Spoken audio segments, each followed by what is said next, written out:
Although the silly season is in full swing, and due to lack of other silly news, the silly mainstream media, particularly the truly unbiased German journalists, seem to have only one topic in their liberal minds: Donald Trump.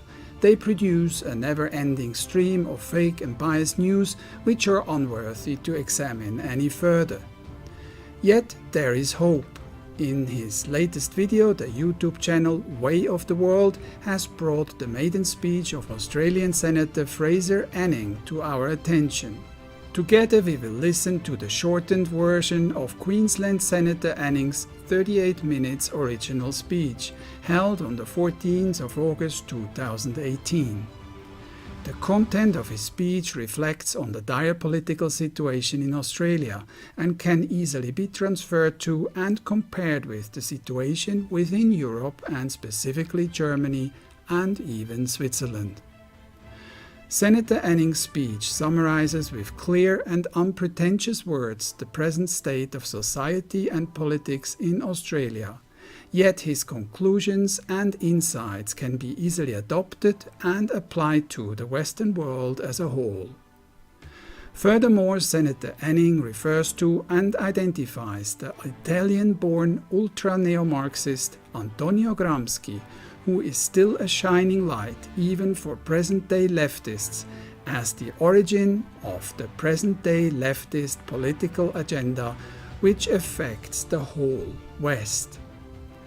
In the European and American context, we have to mention the infamous German neo-Marxist Frankfurt School Thought Incubator, with its critical theory agenda as another factor which has caused our widespread present-day warped perception of reality. Naturally, Senator Anning's speech has received some, to put it mildly, criticism from the mainstream media. But please listen for yourself.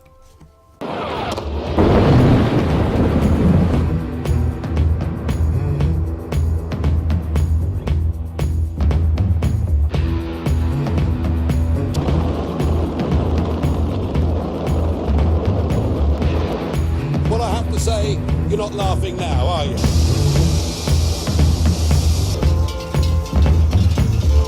Sie wissen ja, wofür Antifa steht, oder? Nein?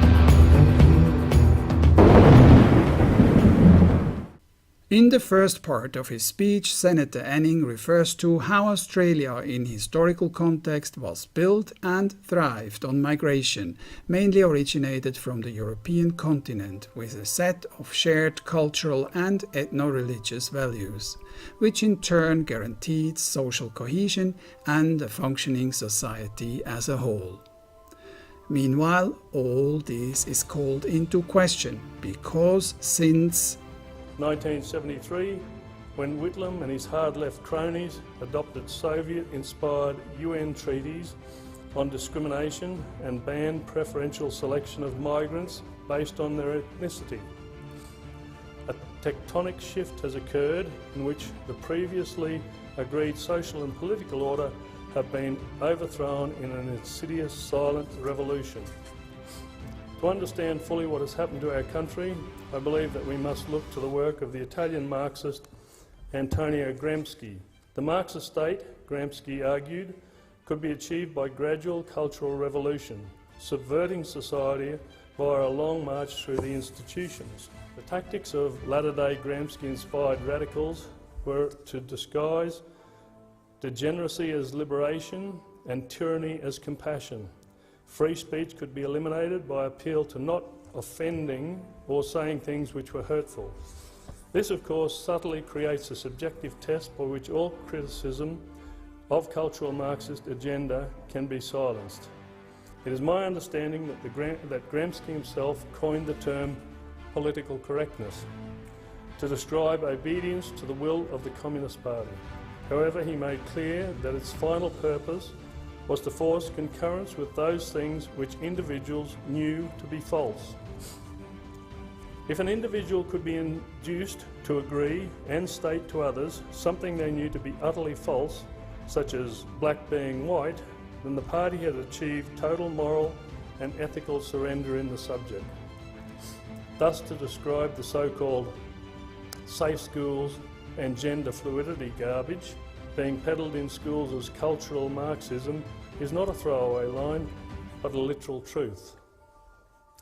Given that everyone knows that there are only two genders, if you can persuade to agree to you and advocate in support of the false claim that there are an infinite number of genders, then without realising it, you have surrendered your political soul.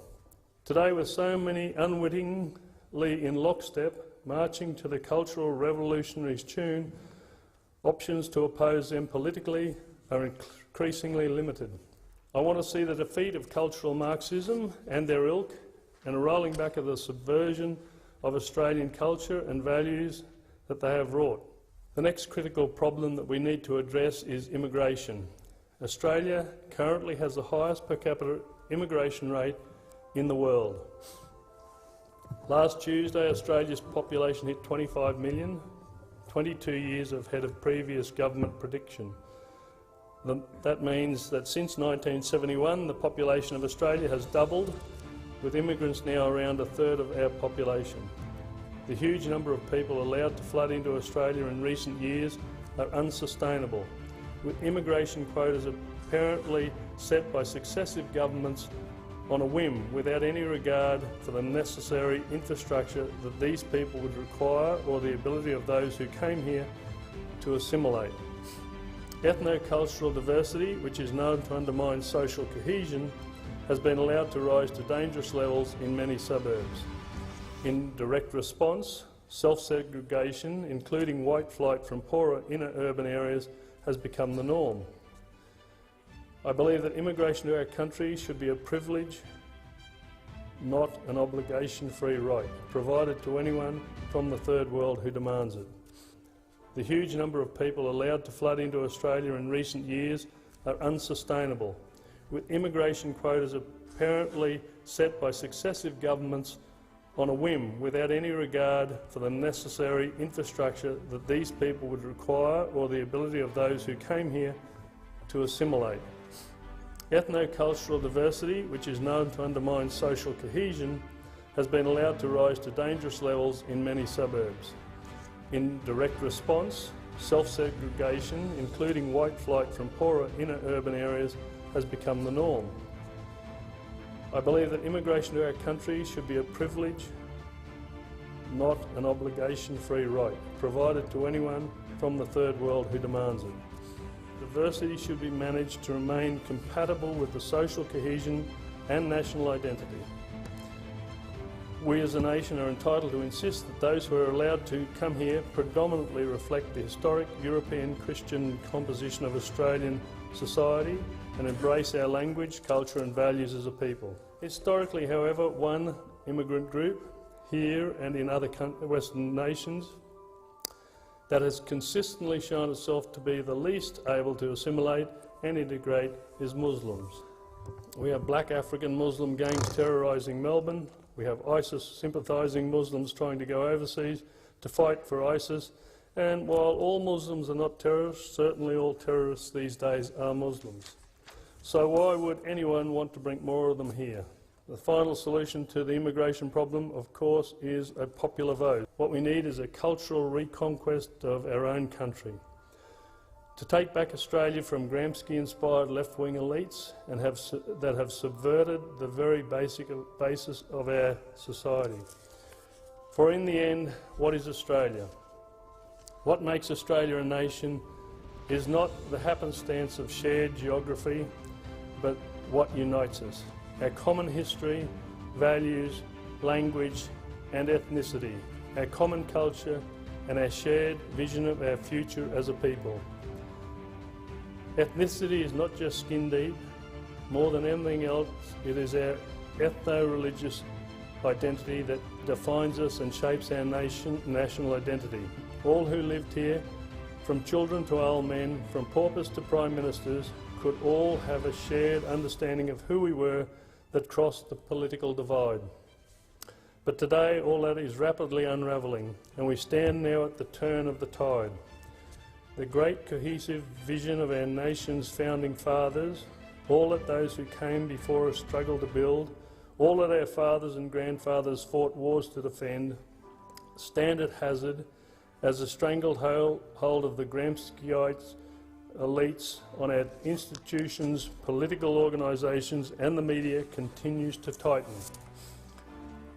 Now on the brink of irreversible change, it is time for us to decide whether we as a people will rise up against this, hold fast the crimson threads of kinship that define and unite us, and strive once more for the light on the hill, or whether we will concede the field to enemies of Western civilization and see all that we were and all that we might yet have become fall away to ruin. Thank you.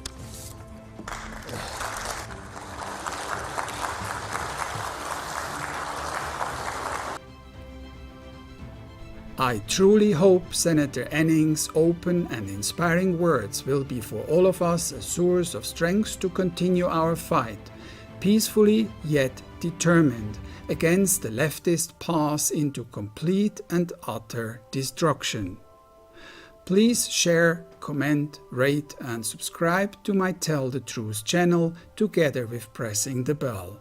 It really helps to keep my channel safe and going.